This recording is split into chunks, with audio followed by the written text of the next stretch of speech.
प्रवीण जी। राधे राधे। राधे राधे महाराज जी। महाराज जी, अगर मेरी पत्नी पूजा पाठ कर रही हो तो क्या उसका फल उसके पति को प्राप्त होता है क्या महाराज जी? नहीं, उसका चिंतन, उसका भजन उसको पूरा का पूरा प्राप्त होगा। आप यदि साधन भजन करेंगे तो आपने पाणी ग्रहण लिया है, आपकी अर्धांगिनी उसको प्राप्त होगा, लेकिन उसका साधन भजन किया हुआ वो चाहे आपको दे तो आपको प्राप्त हो सकता है, नहीं तो नहीं। आप चाहो या ना चाहो वो चाहेगा। जैसे आप गंगा स्नान करने गए तो उसका आधा पुण्य फल उसको मिलेगा, क्योंकि वो अर्धांगिनी है। पाणी ग्रहण आपने किया, उसने थोड़ी आपका हाथ रखा है, आपने उसका हाथ पकड़ा है। तो पाणी ग्रहण किया है तो पति का किया हुआ धर्म पत्नी को मिलता है, लेकिन पत्नी जो स्वयं धर्म करती है वो चाहे तो पति को दे, नहीं तो स्वयं में वो परमात्मा प्राप्ति के लिए समर्थ हो सकती है। तो करना चाहिए आपको। पत्नी पूजा करती तो आप भी पूजा करो। भक्ति महाराज जी बहुत करते हैं, लेकिन भजन, आपका भजन सुनते हैं रात में नींद नहीं लगती है, 2-2 ढाई बज जाता है महाराज जी।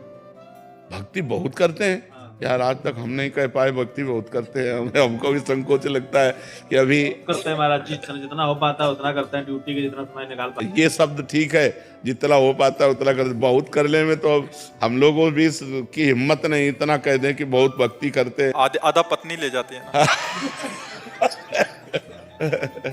ना, खूब खूब नाम, भगवान का नाम जप करो। लेकिन रात में नींद नहीं लगती है महाराज जी।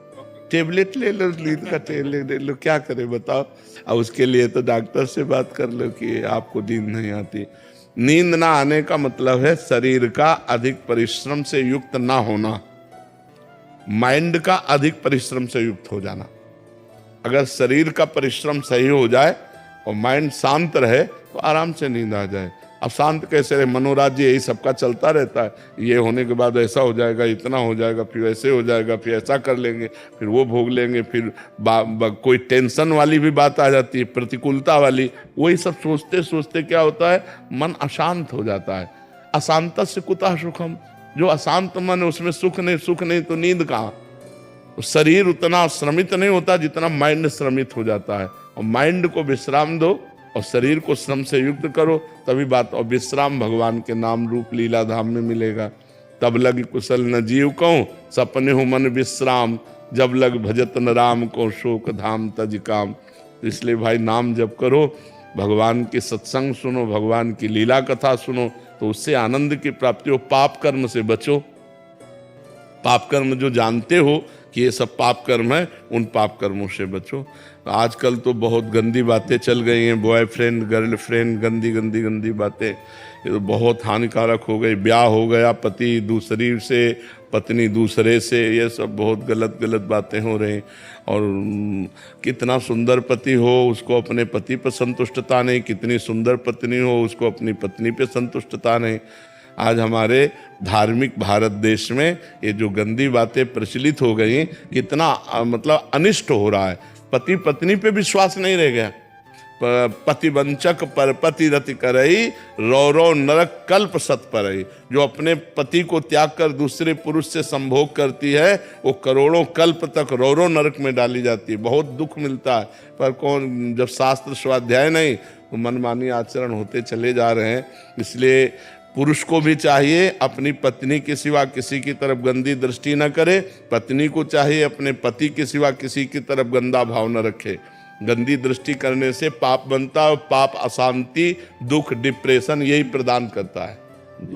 महाराज जी, पिछले 2 दिन से आप सत्संग में जो हॉल में कर रहे हैं महाराज जी, उसमें वर्णन कर रहे हैं कि जो भक्त जन मतलब भजन करते हैं और उनसे गलत आचरण भी बन गए तो उनकी दुर्गति नहीं हो गई, उनको उच्च लोकों में मतलब उनको वो भोग भुगवाए जाएंगे। ये उन भक्तों की बात हो रही है जिन्होंने निश्चय किया है कि अब मुझे इसी जन्म में भगवत प्राप्ति करना है और खूब डट के प्रयत्न करके भजन कर रहे हैं। हाँ, पर उनका कुसंग हो गया और वो भ्रष्ट हो गए। वो जितेंद्री नहीं है, वो मनोनिग्रही नहीं है, वो मन पर विजय प्राप्त नहीं कर पाए, अब वो भ्रष्ट हो गए। अब भ्रष्ट का मतलब है लगातार भ्रष्ट हो थोड़ी है। अब वो भ्रष्ट हो गए, प्रयासरत थे भजन में, उनका लक्ष्य था भगवत प्राप्ति, और शरीर पूरा हो गया, भगवान के दर्शन नहीं हो पाए, भगवत प्राप्ति नहीं हुई, तत्वबोध नहीं हुआ, तो उस भ्रष्ट का क्या गति होगी? भगवान श्री कृष्ण से अर्जुन जी ने पूछा कि उस भ्रष्ट की क्या गति होगी? तो भगवान ने बताया कि ऐसे जो भ्रष्ट होते हैं वो नरक तो जा नहीं सकते, क्योंकि भगवान का नाम जप करते थे, भगवान के मार्ग में थे, भगवान के आश्रित थे, वो नरक नहीं जा सकते। अच्छा, उनका पतन नहीं हो सकता, क्योंकि जैसे आपने 500 नाम जप किया तो आपके 500 नाम तो स्टॉक में जमा है। अब आप भ्रष्ट हो गए, गलत आचरण किए, तो उसका आपको दंड मिलेगा, लेकिन वो दंड खत्म होते ही आप 500 भजन से ऊपर चलेंगे। 499 नहीं, पूरे 500 भजन से ऊपर आपकी गति होगी। तो अब जैसे उनका शरीर छूटा तो उनको पुण्यवान के लोकों में ले जाया जाता है, स्वर्ग आदि लोकों में। स्वर्ग आदि लोकों में जैसे वो स्त्री से भ्रष्ट हुए या जिससे भ्रष्ट हुए, वो सारे भोग उनको दिए जाते हैं। ये उनका पुण्य क्षय नहीं होगा। जैसे यज्ञ करके कोई स्वर्ग जाए, दान पुण्य करके स्वर्ग जाए, तीर्थ यातन करके स्वर्ग जाए, तो उनका पुण्य क्षय होगा, और वो पुण्य क्षय होने के बाद मृत्यु लोक में फिर पुनः अशुभ गति को भी प्राप्त हो सकते हैं। लेकिन वो भजन करने वाले का भजन तो स्टॉक में जमा है, और उसका जैसे वीआईपी स्वागत हो, ऐसे स्वर्ग आदि लोकों में जिन भोगों के कारण भ्रष्ट हुआ है, उन भोगों की बाहुल्यता उसको होगी, और जब उसकी उन भोगों में अरुचि हो जाएगी तब उसका जन्म होगा। श्रीमान, कुलवान, धनवान, राज वैभव संपन्न, भोग संपन्न, और वहां जन्म लेकर के उसको ऐसा वातावरण मिलेगा भक्ति का, वैराग्य का, कि पूर्व का जो साधन है वो उन्हें उन भोगों में लगने नहीं देगा। उन भोगों के बीच में रहते हुए भी उसको वैराग्य होगा। अब उसका वैराग्य इतने जोर का होगा कि जब कभी आकर्षण किसी भोग का हुआ तो वो सोचेगा कि मैं तो अपना इतना वैभव छोड़कर आ रहा हूँ, इतना भोग छोड़कर आ रहा हूँ, अब मैं भोग नहीं भोगूंगा। और वो डट करके जहाँ से उसका भजन रुका था वहाँ से भजन उसका चालू होगा, और वो प्रयास करके इसी जन्म में भगवत प्राप्ति कर लेगा। अगर कहीं फिर चूक हो जाती है तो फिर उसको वही गति प्राप्त होगी, वो स्वर्ग आदि लोगों को भोग करके वो मतलब पतन नहीं हो सकता। पर जी फिर तो थोड़ा भी भजन करने वाले का पतन नहीं होगा। नहीं वो नहीं, मतलब बिल्कुल एक ट्रैक उसका चेंज होगा। हाँ, इसीलिए तो हम सबको प्रार्थना करते हैं, नाम जप करो, नाम जप करो, कैसे भी करो, भाव से करो, कुभाव से करो, जैसे भी करो। मानो आप बुरी आदत नहीं छोड़ पा रहे तो भली आदत पकड़ लो ना, तो कम से कम तुम्हारे पास बुराई के साथ साथ बहुत बड़ा भजन भी तो है जो तुम्हारी हर जगह रक्षा कर लेगा, तुम्हारी बुराइयों का नाश करके ये तुम्हें उन्नति प्रदान करेगा। हम गलत बात नहीं छोड़ पा रहे हैं, हम असमर्थ हैं, तो सही बात भी तो पकड़ लो, राधा राधा बीच में डाल लो, तो आपकी जो अशुभ गति होने वाली वो नहीं होगी, आपकी अशुभ गति नहीं होगी, आपका जो असत भाव है वो नष्ट हो जाएगा, और ये सद्भाव एक दिन आपको भगवत प्राप्ति करा देगा। इसीलिए पूज्य राधा बाबा ने कहा, एक बार जी भी जो राधा कृष्ण बोला उसने मोक्ष के लिए कमर कस लिया। एक बार भी राधा कृष्ण बोला तो उसने मानो मोक्ष के लिए कमर कस लिया। अब एक बार राधा कृष्ण जो बोला तो उसका पतन नहीं हो सकता, वो नरक नहीं जा सकता, क्योंकि भगवान का नाम उसके पास। जी तो बहुत बड़ी बात है, शब्दों में तो छोटी लग। हाँ, तो इसीलिए तो, पर सबकी रति कहाँ होती है इसीलिए कहा गया है कि भगवान जब कृपा करते हैं तो संत संग देते हैं, क्योंकि संत संग से भगवान के नाम रूप लीला धाम में आसक्ति हो जाती है। बिना सत्संग के नाम जप होगा ही नहीं। तो अगर नाम थोड़ा भी जप लिया तो मंगलमय हो जाएगा, उसका पतन नहीं होगा, वो कभी अधोगति को प्राप्त। नामे भक्ता प्रणश्यति अपिचेत सुदुराचारो भजते माम अनन्य भाग साधुरेव समन्तव्या सम्यक व्यवसिता। ऐसा सुदुराचारो माने होता सांगोपांग दुराचार करने वाला, भरपूर दुराचार करने वाला। अपि चेत सुदुराचारो, बहुत भारी पापी आदमी, अब उसको सत्संग मिल गया और उसने सुना कि मैंने तो बहुत पाप किए और पाप कर रहा हूं, मेरा कल्याण कैसे हो सकता है? एकमात्र भगवान ही है जो हमारा कल्याण कर सकते हैं। तो सम्यक व्यवसिता ऐसा उसने अपनी बुद्धि में बैठा लिया कि मैं नीच हूं, पापी हूं, पापाचरण हो रहा है, पर मैं भगवान की शरण में हूं, अब भगवान ही मेरा उद्धार करेंगे। और कृष्ण कृष्ण कृष्ण कृष्ण, राधा राधा राधा, और पाप कर रहा है, वर्तमान में पाप कर रहा है, तो भी उसकी दुर्गति नहीं होगी। भगवान कह रहे उसे साधु मानो, मैं उसको साधु बनाऊंगा, करो सद्य ते साधु समाना। अपिचेत सुदुराचारो भजते माम अनन्य भाग। साधुरेव समन्तव्या, उसे साधु मानो क्योंकि अब मैं बनाऊंगा साधु। क्षिप्रम भवति धर्मात्मा, अब मैं उसे शीघ्र धर्मात्मा। और भगवान जिसे साधु बनाना चाहे वो असाधु रह कैसे सकता है। तो दुराचारी हो करके भी यदि वो भगवान का आश्रय लेकर नाम जप करता है तो वो नरक नहीं जाएगा, वो भगवान की प्राप्ति के मार्ग में जहां से गिरा है उन भोगों को स्वर्ग आदि लोकों में भोगेगा। जो बड़े बड़े पुण्यात्माओं के लिए दुर्लभ वस्तु है वो उस भजनानंदी को भोगने को मिलेगा, और फिर बड़े पवित्र कुलों में, राज वैभव कुलों में उसका जन्म होगा। कोई साधारण नहीं, क्योंकि नाम जप उसने किया है, इसलिए नाम जप अवश्य करना चाहिए। महाराज जी ये तो हो गया कि वो भजन कर रहा है, फिर वो अपने उससे जाएगा। महाराज जी एक शरणागति का मार्ग आप बिल्कुल साथ साथ में चलाते हैं, तो महाराज जी शरणागति का इसमें सिद्धांत क्या रहेगा? उसमें तो प्रभु खुद बचाते हैं, आप कहते हैं कि उसको, तो महाराज जी वो मार्ग इसमें शरणागति में जब हम भगवान की शरण में होते हैं तो जहां हमें भ्रष्ट होना होता है वहां भगवान कहते करो सदा तिनके रखवारी, जिमि बालक राखे मातारी। अगर अभिमान है भगवान की शरणागति होने के बाद भी तो गिरना पड़ेगा, नहीं तो भगवान बचा लेंगे।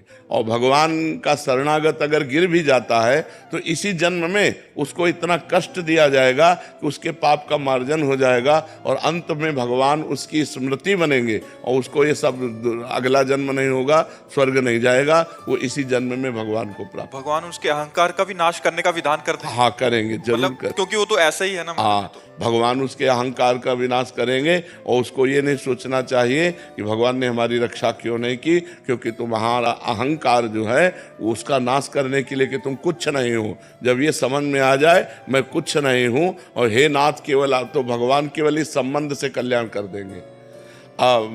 भगवान ने कहा है मत चित्ता सर्व दुर्गाणी मत प्रसादात तरिष्यति, इसमें साधन नहीं बताया।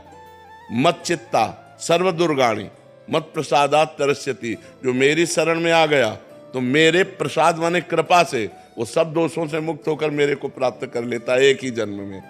भगवान की शरण होकर भगवान का भजन कर रहा है, अगर कहीं गिरने के चांस आए तो भगवान उसकी रक्षा करते हैं। अगर रक्षा नहीं की तो तुम्हारे अहंकार का नाश होने के लिए वो भगवान लीला करेंगे, पर ज़्यादा दिन वो लीला टिकेगी नहीं मायामयी, वो तुरंत निकल करके फिर परमार्थ में चलेगा और भगवान को प्राप्त। क्षमा कीजिएगा महाराज जी, पर ये मार्ग और ज्यादा आसान लगता है। हाँ तभी तो शरणागति दुर्लभ वस्तु है, शरणागति हृदय से हो जाए तो निहाल हो जाए।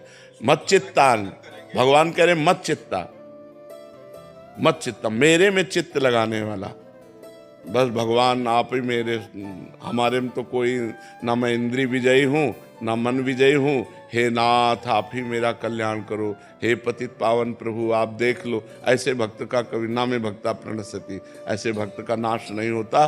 भगवान कहते मत चित्ता सर्व दुर्गाणि मत प्रसादात तरिष्यति, मेरे में चित्त लगाने के कारण सारे दोषों का मैं नाश कर देता हूं। और मत प्रसादात तरिष्यति, मेरी कृपा से वो मुक्ति को प्राप्त हो जाता है, मेरी कृपा से वो एक जन्म में ही भगवत प्राप्त। भगवान सब कुछ कर सकते, करतुम अकर्तुम अन्यथा करतुम, एक है साधन पक्ष और एक है कृपा पक्ष। तो जो भगवान की शरण में कृपा पक्ष से है वो साधन करते हुए भी अगर कहीं लड़खड़ा जाता है तो उसके दोषों को प्रभु मानते ही नहीं। जन अवगुण प्रभु मान न काऊ, दीन बंधु अति मृदुल स्वभाव, उसके दोषों को मानते नहीं, दोष है उसका कल्याण कर देते। मत प्रसादात तरिष्यति, मेरी कृपा से वो पार हो। महाराज जी एक और समाधान से, महाराज जी साधन पक्ष भी देते हैं प्रभु और कृपा पक्ष भी देते हैं। महाराज जी कृपा पक्ष किनको देते हैं महाराज जी? जो सत्संग में, साधु महात्माओं के सत्संग में अपने को अनाधिकारी समझ पाए कि मैं तो नहीं मन को जीत पाऊंगा, इंद्रियों को भी नहीं जीत पाऊंगा, पर भगवान को तो प्राप्त ही करना है, तो हे भगवान मैं आपके शरण में हूँ, मैं जैसा भी हूँ, हे पतित पावन, हे भक्त जन रंजन, जैसा भी हूँ नाथ मैं आपका हूँ। अब आप देख लो, आपको जो कराना है हमसे करा लो, भजन कराना है भजन करा लो, जितेंद्रियता जैसे आप चाहो वैसे चला लो प्रभु, मेरे बस में नहीं, मैं तो सिर्फ आपकी, हे नाथ मैं आपकी शरण में हूँ। अंदर से जो बार बार भगवान की वो शरणागति, और जिसका अच्छा ऐसे से ऐसा ऐसे से ऐसा वो हर साधन को पकड़ता हुआ चल रहा है, वो भी भगवान का कृपा पात्र है, क्योंकि साधन पकड़ रहा है पर उसमें कुछ अहम है, उसमें अपनी बुद्धि का भरोसा है, और उसमें बुद्धि का, जैसे शरणागति के दो प्रकार बताए, एक बिल्ली के बच्चा की शरणागति और एक बंदरिया के बच्चा की शरणागति। बंदरिया के बच्चा की शरणागति विवेकवान, साधन संपन्न, उसको इशारा भगवान देंगे कि भ्रष्ट होने का अवसर आ रहा है। जैसे बंदरिया अपने बच्चे को इशारा देती जब छलांग लगाना होता है, ऐसे करेगी तो कस के पकड़ ले। अब वो छलांग मारी, अगर कस के ना पकड़े गिरे तो गिर जाए। वो इशारा देगी कि मैं छलांग मार रही हूं, जरा सा ऐसे बच्चे को संभालेगी, बच्चा समझ जाता है कि अभी छलांग लगाने वाली है और कस के पकड़ लेता है। ऐसे ही भगवान इशारा देंगे कि माया का आक्रमण होने वाला है, तुम्हारे सामने प्रश्न आने वाला है, तुम सावधान विवेकवान हो, इसलिए अपने आप को पकड़ करके बचाओ, साधन को पकड़ लो कस के। और लेकिन जो बिलैया के बच्चा की शरणागति है वो ऐसे तुम्हें ले जाना है जहां ले जाओ, हमें झटका वटका से कोई मतलब नहीं है, इशारा दे वो मैं हूं, चुप हो जाए। अब वो बिलैया क्या करती है, अपने मुंह में दबा के ले जाती है। जिन दांतों से चूहों को मारती है उन्हीं दांत, वही मुंह में दांत है, लेकिन इतनी सेफ्टी से उस बच्चे को पकड़ती है, जहां उसको ले जाना होता है स्वयं ले जाती है। ऐसे ये अजात पक्षायु मातरम खगा, ये बहुत सुंदर मार्ग है। जैसे जिस पक्षी के बच्चे के अभी पंख नहीं निकले, घोंसले में बैठे केवल माँ की बाट जो होता रहता है, ऐसे जो केवल भगवान की कृपा की बाट जो होते हुए भगवान का सुमिरन करता रहता है, ऐसे भक्त का निश्चित इसी जन्म में कल्याण हो जाता है।